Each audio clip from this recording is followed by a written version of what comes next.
Okay, it is time for another video essay. I can't believe that I actually have written 2 full essays about Neuvillette. I am way too obsessed with this man. Today, I am not going to be swimming in Fontaine because I cannot multitask. We are going to use this wonderful video. I will put a link in the description. This essay is not 5 pages like the last one, but it is way too many pages. In my last video, I made a case for why Kamiya Hiroshi's portrayal of Neuvillette is intentional and I think very worthwhile. Ultimately, I still stand by that choice. But by now, I'm sure anyone who has given the Japanese dub a chance has realized that his performance is fine. With the release of the 4.1 version special program, we've got a little bit more information on Neuvillette, and I thought it would be cool to see how much of this new information lines up with my previous thoughts, contradicts it, and also speculate on what's to come for our favorite judge. Disclaimer, I don't look at story leaks, so this is all merely speculation based on officially released content thus far. Part 1, Shallow Observations, his low voice. I mentioned in my last video that I think Neuvillette chooses to speak in a softer, higher tone so as not to sound too intimidating towards others. In the 4.1 special program, I thought it was interesting that during his attacks, he uses a much lower voice. Coincidentally, I recently became interested in One Piece thanks to the live-action Netflix adaptation, and I looked up an episode with Trafalgar Law, since I know that he's voiced by Kamiya Hiroshi. I was surprised to hear that Law's voice is even deeper than Levi's, meaning that Kamiya Hiroshi is capable of such a voice. So all of this lends support to my original theory, and I think it's another major clue to understanding his character. And that leads into the main part of this video. A deeper analysis, Neuvillette's personality and motivations.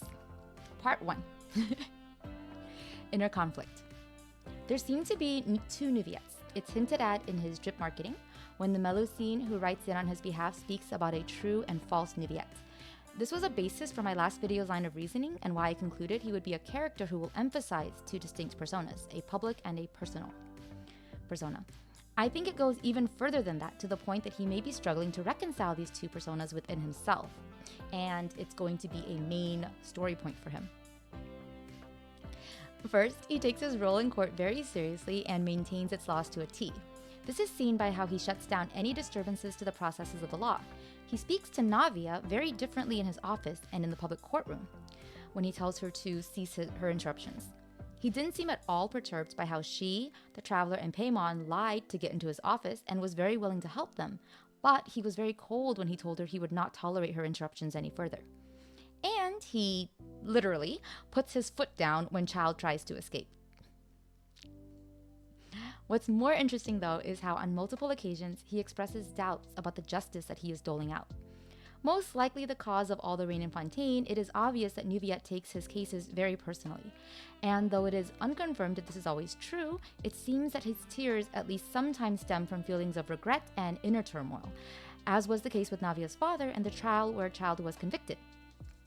If it rains on most trial days, then does he truly believe it is right to treat trials like an opera?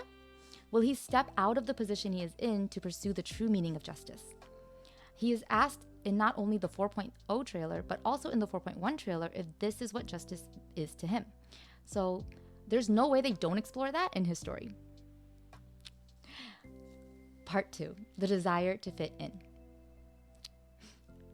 So one of the key characteristics of Kamiya's characters that I mentioned in my last video is that many of them struggle to belong. For one reason or another, many of them feel like outsiders, and also that they don't deserve a place in society.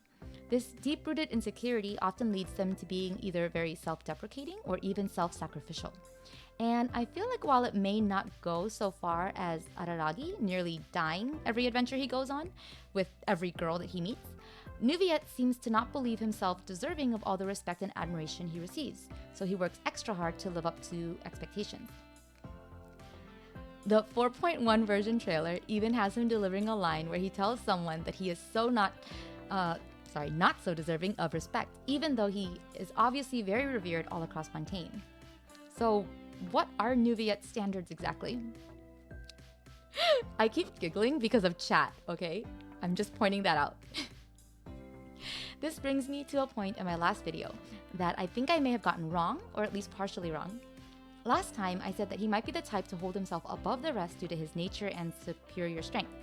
Perhaps he looks down on humanity in the way that characters like Sampo or Saiki do.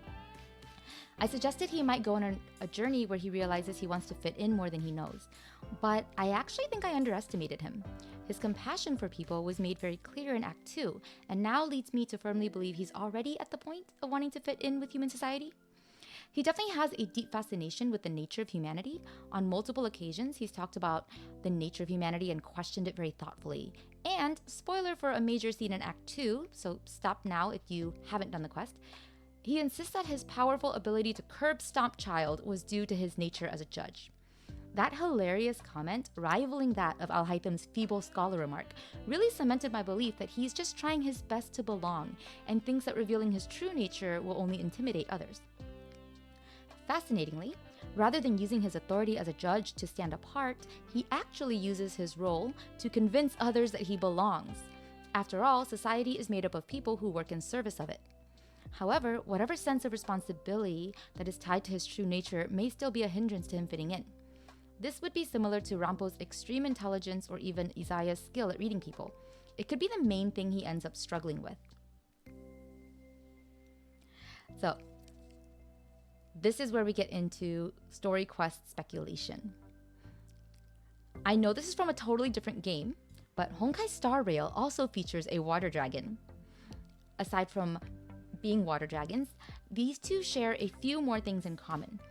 Like Neuvillette, Danheng is a reincarnated form of another dragon. And, like Neuvillette, he may not have any memories of his past, but he seems to be inexorably linked to whatever significance it's had on the world. From an animated short released right before his debut, we can see Danheng struggling against this important aspect of his lore.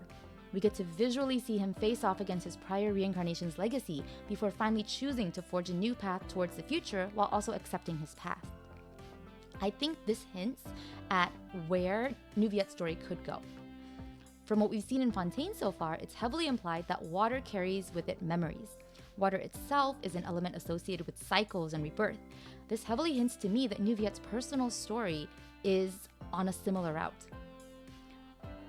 Second disclaimer, I don't want to start a debate on whether or not a prior reincarnation's past is something that needs to be accepted, since Danheng claims he doesn't have any memories of Danfeng's life. Chinese philosophy on all of that stuff when you mix in reincarnation is very complex, and I don't have the qualification to talk about it. End of disclaimer. Anyway, I do really think that Neuvillette's story quest will center on a journey not only of self-discovery, but also of self-acceptance. From the version 4.1 trailer, we can see that there will be a conflict between some people versus the Melusines and Neuvillette. I think this is likely to be part of his story quest rather than the main Archon quest, since it seems more personal. I think it's safe to say that since he feels a strong sense of responsibility towards the Melusines, having been the one to bring them to Fontaine, keeping tabs on Merici Village, employing them directly as officers in the Marchaussee Phantom, and making an effort to greet every single one of them every time he meets them, he will do something to clear the allegations against them. In the process, I think, or I hope anyway, that he will also come to realize his own worth. There's a line where he says he does not express his emotions well because he doesn't truly understand himself. This, along with the hints of an us versus them, insider versus outsider storyline, could lead to Neuvillette finally coming to terms with who he is and who he is supposed to be. I think that would be great, and I hope that he reaches some form of catharsis because he looked really lonely in his trailer. Yes, Danheng is about moving past unwanted legacies and how to move past guilt. Okay, final comments. Whatever comes in 4.1, I am super excited to learn more about our favorite otter. I'm especially hoping for more interactions between him and the Melusines. So, to end this video, here are some fun random things about Neuvillette and the Melusines that I wanted to take some time to reflect on. 1. It was actually the Melusines who asked Neuvillette to bring them to Fontaine to live. So, did they adopt him? 2. Neuvillette has a deep affection for the Melusines. Perhaps this is because they are also outsiders like him. Perhaps he finds it easier to talk to them because they see and understand things differently than the average human. 3.